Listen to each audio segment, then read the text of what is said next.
In this video, we'll be looking at everything we know that's coming in Blox Fruits Update 27, from brand new islands and new mechanics, all the way to reworks for some of the game's oldest fruits. We're covering it all, so let's get started. First, let's talk about everything that is being reworked in this update. Starting with fighting styles, we've been told that Sharkman Karate and its V1, Water Kung Fu, will be getting a rework, or probably you'll be able to evolve them or upgrade them like we can do with Dragon Talon. At the end of the article, they also say that probably the oldest styles have room to evolve. This probably means all the V1 fighting styles and V2 fighting styles like Death Step, Electric Claw, and Superhuman will get a rework. These are not confirmed, but it seems that's where this is going. For fruits, everyone knows that there are 3 fruits that are going to be reworked: Rumble, Pain, and the last one is still unknown. We've seen leaks for both Rumble and Pain, and a couple of days ago we also saw an animation posted by the devs on their Twitter where we can see a Rumble user and a Pain user fighting. These 2 fruits are confirmed for the update and are pretty likely going to be showcased in the trailer. The 3rd fruit is still unknown, but speculation says it might be Bomb. We also have a bulletin image hinting towards it, but we can't say for sure yet.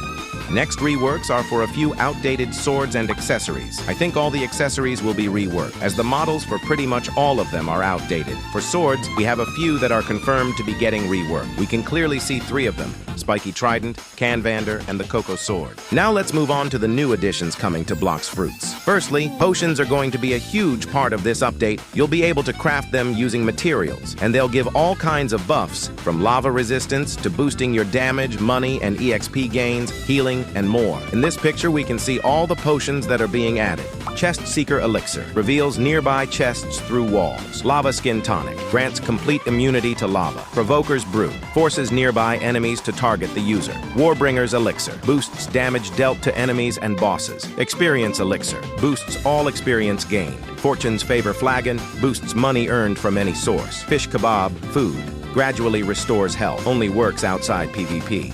In the early bulletins, there were several mentions of an area called State Park. This is a place where campers have been gathering and finding strange, mysterious items. Many players are curious about what these items might be and why they are appearing in this area. These items are most likely connected to the new potion system that is coming in the update.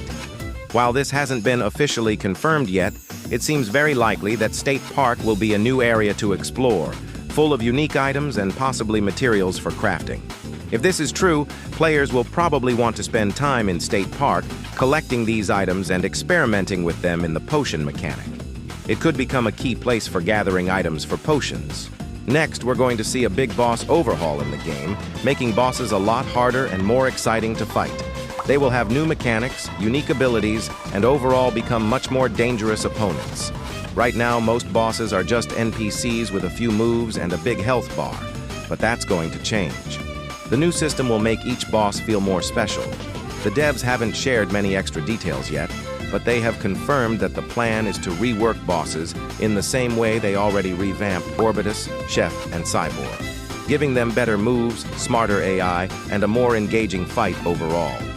Another mystery in the game is connected to Port Town. Recently, a journal was found washed up on the shore, and after players studied it, it revealed a lot of information about the player. This journal might work like a statistics book that the player always carries with them. It could track their actions, progress, achievements, and activities throughout the game.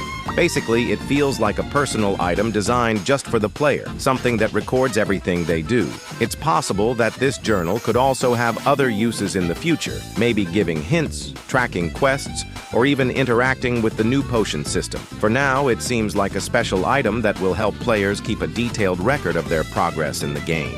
Next up is a pretty big addition: fishing. That's right, fishing is finally coming to Blox Fruits, and it looks like it's going to be both fun and skill-based. The update will add 30 new types of fish, along with a variety of baits and fishing rods. On top of that, there will even be mythical fish to discover, which could be much rarer to catch. Fishing won't just be a relaxing side activity either. You'll be able to level up by fishing, and it's very possible that fishing could give more rewards than we've seen so far, making it a valuable part of the game. On top of that, Admin Uzoth also posted a fishing video, and from what we can see, it looks pretty neat. The mechanics seem smooth, and it gives a good idea of how fishing will actually feel in the game.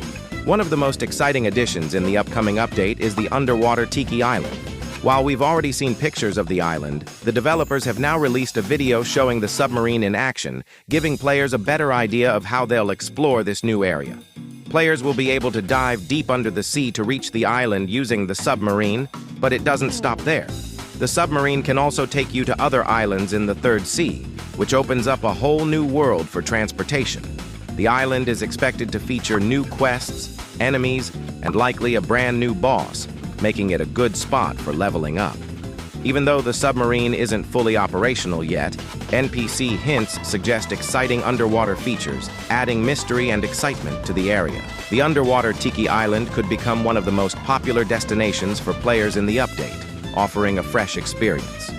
Interestingly, there are strong hints that the Sharkman Karate and Water Kung Fu evolutions are likely connected to this island.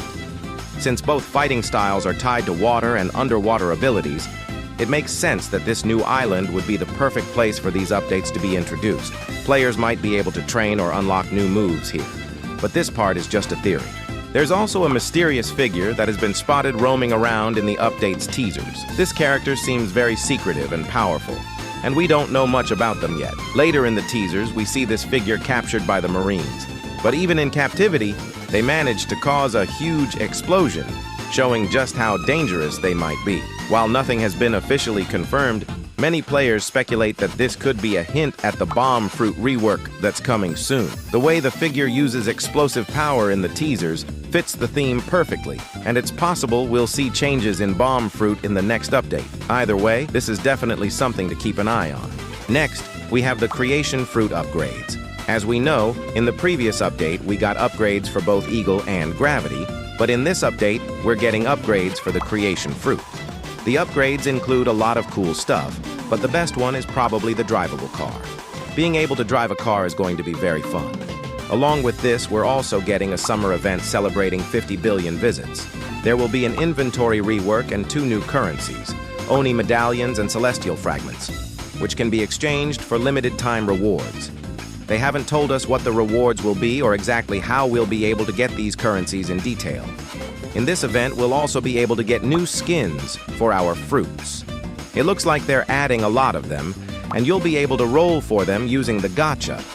We were also told that the Enchanter NPC, Dragon Sage, will now appear in C1 and C2 as well, offering low-tier scrolls, which will also work for fishing rods.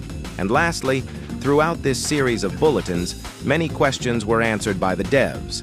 They asked for our opinions on things, like whether the dragon fruit is too strong and more. They want to rebalance the game and deliver weekly updates to Blox Fruits moving forward. Last weekend, the devs said the update trailer drops on the 14th of August, where we'll get the official release date. So, keep an eye out. If I missed anything, check the pinned comment. I'll update it with anything important.